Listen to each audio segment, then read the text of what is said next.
Hey everybody, it's Jason Blaha here, and once again it is time for the Q&A, so let's go ahead and knock this out. First question. Is there any significant benefit to bulking and cutting once you're well into your intermediate stage and have been lifting for a few years? I am currently repping 125 kilos on the bench, 160 on the squat, and 200 on the deadlift. So I would consider myself a middle to late intermediate. I would still like to get stronger, but since I assume I'm only going to put on more pounds over the course of the next couple years, is it worth it to bulk and cut, or could I possibly loosely track macros as I'm doing now and still make good, maybe slightly less progress? I don't care to compete, but still enjoy getting stronger. Thanks, Jason. For those who need to reference the Americans here who are aren't using kilos, a 125 kilo bench, that's going to be, I don't know, probably close to 300 pounds. Just under a 300 pound bench press for reps. 160 kilos on the squat, we're talking about 350 pound squat for reps and about 440 pound deadlift for reps. So we're talking about a decently strong guy here, particularly if he's natty. Now I assume from what he described that he is in fact a natty. So to answer your question, brother, great question. Yeah, I think serious bulking needs to be left to novice lifters and maybe early intermediates, because after that, when you get to a point to where you're only going to gain 2, maybe 3 pounds of muscle a year at the very most, bulking doesn't make a lot of sense, at least for long processes. Because look at stuff like Chris Jones is a perfect example. Look at what he did over the years. How many times did he bulk up 30 pounds and then cut only to be a half pound heavier at the same body fat, or 1 pound heavier?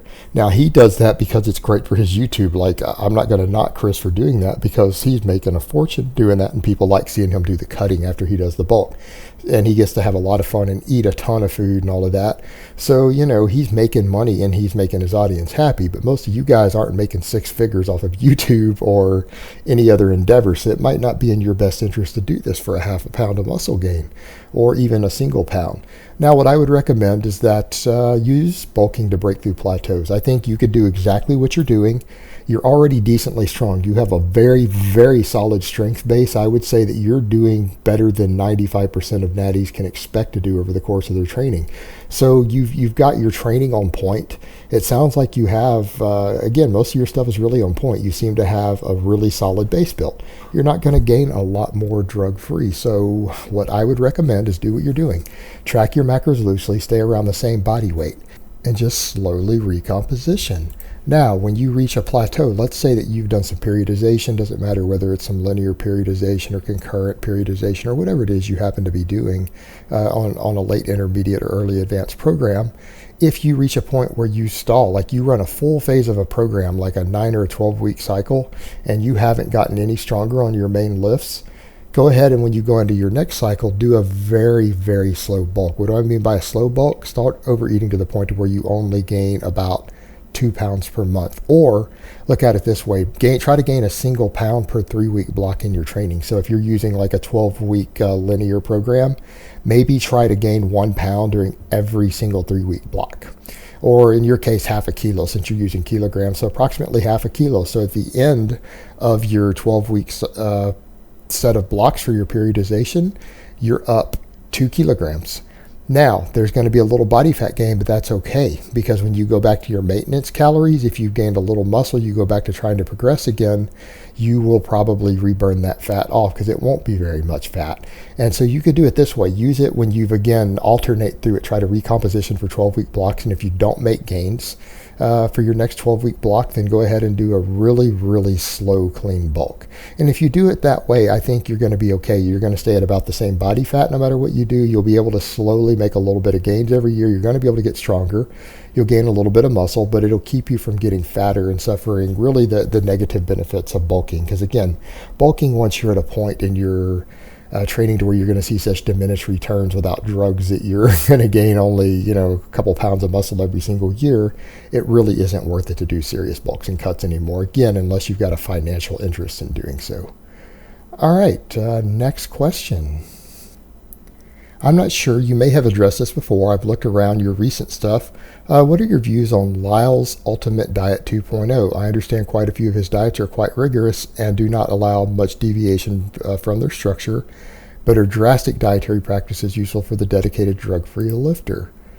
Well, my opinion is exactly what you described. UD 2.0 is a very drastic dietary practice useful for the dedicated drug-free lifter, and it doesn't allow for any deviation. Now, I will say, in terms of like the science backing it and seeing people use it in the real world, I've seen people actually do photos and show their changes on UD 2.0, and I know the science behind it. I've looked at the studies and all the data that Lyle has linked for it. UD 2.0 is probably the single best recomposition diet I've ever seen.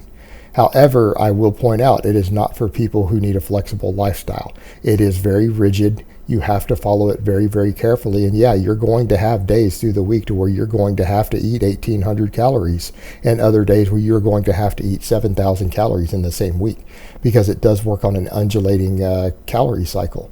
But does it work? Yeah, it works absolutely. And it is, again, with all the science that we know behind muscle gain, recomposition, all of that, it is probably the single best diet out there for body recomposition I've ever seen, with the most scientific backing behind it. And like I said, I've seen people do it personally and have seen them get the results. It absolutely works. But again, it's one of those diets to where if you have to have any flexibility, this is not going to work for you. It doesn't allow you to deviate from the diet. Because it works upon actual undulating cycles within the body of underfeeding and overfeeding, and I mean to the extreme, literally to the point to where you're eating 2,000 extra calories in a day beyond what you could burn, that your body is actually using for glycogen supercompensation, and then burning off as body heat to reset things like leptin. It has massive, ultra high carb, like almost zero fat overfeeding days and stuff, while undulating that with periods of time to where you're eating ultra low calories and mostly protein.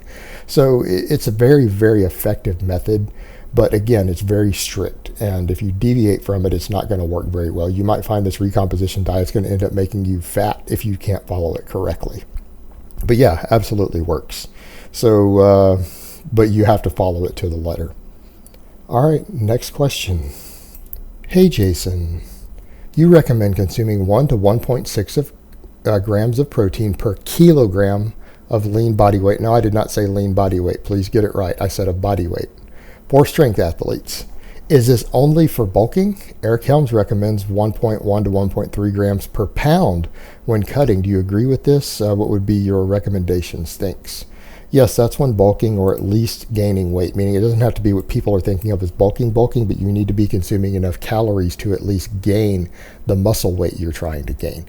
So you're not losing weight or recompositioning generally. If you're trying to gain 3 pounds of muscle, then you need to gain 3 pounds of body weight. So that's what I'm talking about with that protein intake. However, that is body weight, not your lean body weight. People need to understand protein needs for people who are in a calorie surplus trying to gain are actually lower than most people seem to think they are, even to gain large amounts of muscle, which I've covered in a lot of detail. Now, Eric Helms' recommendations, that's based upon his own research, his own doctoral work, but what people need to understand, what Eric is defining as cutting, and the conclusions based upon the data in his research is not what other people are calling cutting. And you need to understand the difference there. You guys are assuming when he says cutting, or that his research was on cutting, that it means anyone who's trying to lose body fat. That isn't the case. Eric's research specifically was on pre-contest natural bodybuilders, drug-free bodybuilders who are prepping for a show. That means they are getting to unhealthily low body fats. They're getting to body fats where their body is starving almost to death. They're getting to body fats where they're suffering negative health effects. And I'm going to get to that in a second. His recommendations are to hold on to muscle tissue for people who are almost starving themselves to death, because that's what pre-contest cutting is. And you need to understand that if you're just cutting to look good for the summer, or cutting because you want six-pack, this is not the same as Eric's data, and his data can't be applied universally to every person who is just trying to lose body fat. People who are at a healthy body fat who want to get a little leaner, who are still staying in the athletic or healthy range, might not need the protein he's recommending to preserve muscle tissue. You have to understand that difference. His conclusions were based upon the data he had available. Well, the data he had available is that every single person in his study was cutting well under 10% body fat. All right, there's a massive difference between that and just trying to get down to 10 or 11%. So keep that in mind. You don't want to extrapolate data based upon the data in his stuff to draw different conclusions because it was a specific subset of people. And if you're in that subset of people, hey, that's fine. His recommendations will work. He's got good data on it. But I wouldn't recommend that anybody cut as lean as the people are cutting for those bodybuilding shows. I think it's unhealthy. I think it's dangerous. And here's the other thing that's interesting. His data showed the exact same thing. If you guys notice that Eric Helms doesn't compete in bodybuilding anymore, just throwing that out there. The guy gets his PhD and does his doctoral work as himself a natural bodybuilder, and then he sees the blood work on all of these bodybuilders who are drug-free, and I believe Eric is drug-free. He sees all of their blood work, and it's horrific. Like, his research not only showed how to preserve muscle mass best during pre-contest, but it also showed how devastating getting lean is to the human body. The hormone profiles of the people from his doctoral work were atrocious. And it also shows that bodybuilding is horrifically bad for you. Bodybuilding meaning getting contest ready. Because that's what bodybuilding is. It's a competitive endeavor. That getting contest ready is absolutely destructive to your health and your hormone profile. It is insanely bad for you. It is just as bad for you, in my opinion, based upon the blood work that we've seen from this, as being a 2-pack-a-day cigarette smoker or being 100 pounds overweight with fat. All three of them will kill you potentially. They're all bad for you. And I don't think we need to pick and choose which of those three is worse. They're all bad. So then again, notice that he doesn't bodybuild anymore. Coincidence? I think not. All right, next question. About no-gainers. Is there any chance that for some apparent no-gainers, more complex programming would typically be more applicable to an advanced trainee early on, could get them some gains? Also, are there any no-gainers that start with extremely oppressive lists for beginner yet can never progress past them? For example, maybe a no-gainer who starts with a 315 deadlift can never progress much past it. All right, brother, I think you're confusing hard gainers with no-gainers again. When you're talking about no-gainers, we're talking about people who are exercise non-responders. All right, you have to understand what we're saying here. And a no-gainer is not going to start with a 315-pound deadlift, because generally people who have a 315-pound deadlift who don't work out have done some sort of manual labor or something large amounts of their life. Maybe they worked on a farm and threw bales of hay around. Maybe they did mechanical work or construction work or something. So they have done something to build up their grip strength and their back strength, which still counts as a form of exercise. You get stronger from doing manual labor. You get stronger from doing different types of work, right? That is exercise. The no-gainer won't get stronger from doing that. All right, you need to understand the difference. If the no-gainer goes out and gets a job working construction and swinging a heavy sledgehammer all day, he's not going to get stronger and better over 3 months of swinging the hammer. It's not going to get lighter for him. It's not going to get easier for him on the second, third day, the second week, the third week. He's going to continue to run out of steam after the 10th swing on the hammer, 3 weeks into doing it just like he did his first day on the job. If he was only able to deadlift 100 pounds or 90 pounds when he first started, he's not going to go up to 200 pounds from doing the manual labor like the manual laborer will. He's not going to respond to exercise. This is a genetic subset of people who are exercise non-responders. They don't get stronger or bigger from resistance training at all. So more complex programming is still going to lead them. If they started with a 55-pound bench press, they're still going to have a 55-pound bench press. They might get to a 60-pound bench press because of neural efficiency, but that's it. So they're not going to start with a 315 deadlift, and they're not going to improve from just different programming. Again, you're not understanding what a no-gainer is. This is someone who genetically has something going on with their genes to where they do not respond to resistance training at all. And that includes manual labor, that includes push-ups. This is the person who, if they start with being able to do 5 push-ups, they're not going to get to 20 by working on it for 6 months. They're going to still be doing 5 or 6 push-ups in 6 months. Again, you have to understand what we're talking about here. So again, it's interesting to delve into these things, but you're not understanding exactly what a no-gainer is. It's not an exaggeration. They are literally a no-gainer. That's why the term is being used. All right, next question. Jason, can you give your take why professional bodybuilders still refuse to admit to drug use even after retirement? Given a psychoanalysis, please, and disregard losing sponsorship, supplement endorsements as a factor. Thanks, Jason Blaha. I hope to hear a response in this video. Well, barring again sponsorships and everything else, there is usually the legal and the social aspects of it. And here's what I mean. If these people live in a country, which the majority of bodybuilders do, where anabolic steroids are either illegal or heavily frowned upon, they have a very massive incentive to not talk about it. Because what I mean is, let's say they're in a country where it's illegal, they could still have a statute of limitations.